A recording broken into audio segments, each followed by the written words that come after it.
Allô tout le monde et bienvenue à ma chaîne YouTube où je vais parler des soins de la peau.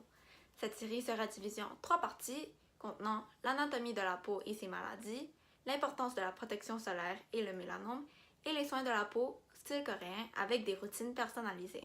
Alors, pour commencer, l'anatomie de la peau. La peau est divisée en 3 parties dont l'épiderme, le derme et l'hypoderme. L'épiderme est la première couche de la peau et elle est superficielle. Elle est une barrière imperméable et une barrière de protection contre le soleil. Le derme est la deuxième couche de la peau et il est situé entre l'épiderme et l'hypoderme. Il a une épaisseur d'environ 1 à 2 mm et il joue un rôle important dans les réactions immunitaires de la peau. Finalement, l'hypoderme, aussi connu sous le nom de tissu adipeux, est la couche finale et la plus importante des trois. Elle joue un rôle de lieu de passage pour les vaisseaux sanguins et les nerfs à rejoindre le derme. C'est aussi où se retrouvent les réserves énergétiques de la peau et c'est l'isolant thermique du corps. Il est aussi important à noter que la peau est le plus gros organe du corps et qu'elle reflète la santé générale.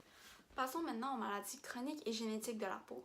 L'acné est la maladie chronique la plus répandue chez les adolescents. En fait, ce qui se passe, c'est qu'il y a une obstruction des pores par des cellules mortes et une accumulation de sébum. Le sébum est une substance huileuse produite par le corps afin de protéger la peau. Mais lorsque celle-ci est présente en quantité excessive, il peut y avoir l'apparition de boutons, de points noirs et de points blancs. En fait, il est vraiment important de s'informer par rapport à l'acné afin d'empêcher les boutons de s'aggraver, mais aussi d'empêcher la cicatrisation de ces boutons. Aussi, des études ont démontré que l'acné est en fait génétique.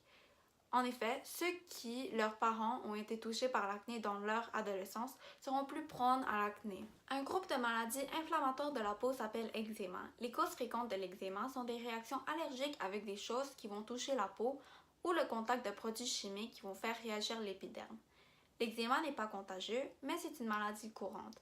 De plus, c'est une condition qui n'est pas guérissable. Il est important de traiter l'eczéma avec son dermatologue afin d'empêcher la maladie de s'aggraver et de soulager la douleur et les démangeaisons. Un groupe de maladies inflammatoires de la peau s'appelle eczéma. Les causes fréquentes de l'eczéma sont des réactions allergiques avec des choses qui vont toucher la peau ou le contact de produits chimiques qui vont faire réagir l'épiderme. L'eczéma n'est pas contagieux, mais c'est une maladie courante.